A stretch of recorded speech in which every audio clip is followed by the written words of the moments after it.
Hey, I'm Justin, and I thought it would be nice to talk about some leadership stuff impacting the diocese.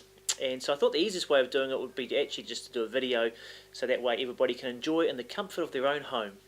And so I just want to go through a few changes in the diocese so everybody's up to speed, and because I know that you're leaders in the diocese and you need to know this stuff.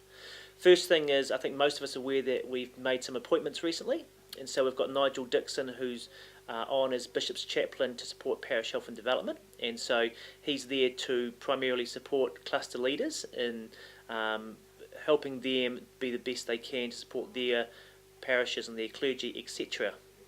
That moves on to the fact that actually we have actually got clusters now, and so we're about to have a cluster leaders retreat any day now. So by the time you've watched this, we'll have had a clusters leaders retreat, and we'll be upskilling our clusters.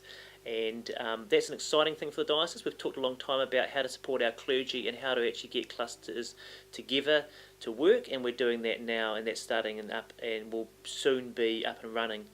We've also employed Wendy Scott as the new ministry educator, and her portfolio will have a lot more to do with lay ministry empowerment, and we're really excited about that, and also it strengthens our presence in the northern part of the diocese having Wendy.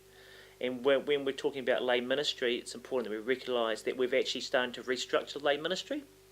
Lay ministry, what we're trying to do is take out the bureaucracy and trying to do away with a whole lot of these bishops' licences. Actually, basically everything in the diocese had a bishop's licence up to now, and we actually want to actually get it back down to saying, actually, we belong in parishes and our local congregations, and so we need to be licensed first and foremost to our parish, and so to our vestry and to our vicars and priests in charge. So the diocese, and when it comes to lay ministry, will only actually hold a few diocesan licences where necessary. The anointing licence, obviously, and we've created a group of licensing called Approved Parish Chaplains.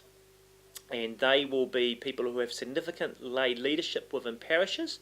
They'll be people who are involved in running regular services and preaching regularly, and so therefore, and often doing that when there is no clergy present. And so those people we will still license. But everybody else, we are saying we want to support parishes to license their people well. Other things that are coming up very soon, in the end of July, we'll have our clergy conference. The theme for this year is going to be going deeper or deepening. And we'll be looking as clergy about how we deepen our relationship with each other and also deepen our relationship with God. And our thought is that we need to make sure as clergy we're deepening our journey, because if we're not deepening our journey, we can't take anybody else anywhere we haven't been ourselves. And so we're excited about that. So we're meeting in Masterton in the end of July for that conference. Many of us already now will also be aware that the diocese is starting to engage with the Living Wage campaign. We did try to beat the City Council to it. So we did start to roll it out across the diocese before Wellington City Council. And the Living Wage campaign is basically saying that we need to pay everybody in our employee $18.40 an hour. And so we're just starting the education process across the diocese, and we're happy if it takes a long time, that's fine. But we're saying let's actually have this conversation about where we have an impact on our employment situations. Are we paying people a living wage? The final thing we've been working on, which is about to start soon, is we're trying to encourage our diocese to take the issues of climate change seriously. And so we're starting to look at rallying with our local community to encourage parishes to plant trees. I mean, my personal dream is that every parishioner would plant 40 trees over the next few years so that we can actually turn around this climate change, or at least make an impact on it, because I've heard somewhere in the world that if everybody planted 40 trees, it would make a significant difference. I don't know if it's true or not. Point is, we can at least plant our trees and we'll see if it makes a difference. So I think they're starting in the Belmont Archdeaconry. I think they're about to have their first tree planting session coming up soon, where they're combining with local community groups and planting trees. The final thing is, hopefully by the end of this month, we'll announce the name of our new dean. Now it's been kept confidential, it's hush-hush.